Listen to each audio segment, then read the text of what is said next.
Et je vais vous dire une chose.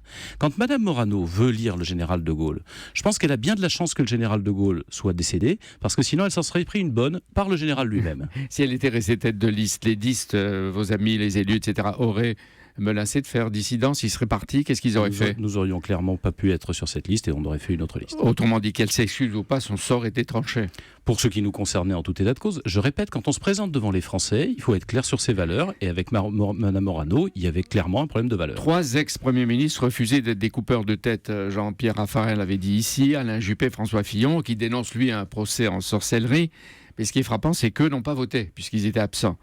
Elle a des soutiens dans le pays, Nadine Morano, dans son propre parti, pour que vous la rejetiez avec autant d'énergie.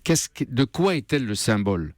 Moi, je crois qu'elle est le symbole. Parce que sinon, on n'en parlerait pas autant. Je crois qu'elle est le symbole d'une partie de la droite, une petite partie, mais une partie de la droite, qui en réalité perd la tête et perd ses valeurs sur la pression du populisme et de l'extrémisme. Je parlais du général de Gaulle tout à l'heure, il portait, il le disait souvent, une certaine idée de la France, et l'idée de la France, ça ne peut pas être celle d'une différenciation des droits, de l'accès à la nationalité en fonction de la race. C'est même choquant d'associer, si on me permet, le général de Gaulle et Nadine Morano. C'est sûr qu'au niveau de la réflexion, on n'est vraiment pas au même niveau. Est-ce que Nicolas Sarkozy, pour lequel ça a dû être difficile, a choisi un positionnement loin des extrêmes ? Oui, clairement. Je crois qu'il a clairement eu à choisir, entre guillemets, entre cette dérive d'une petite partie de la droite et puis les autres qui veulent dire c'est vrai que les temps sont difficiles, mais on n'est pas obligé de perdre la tête ou nos valeurs. Je reviens au général de Gaulle, lorsque la France était dans une situation...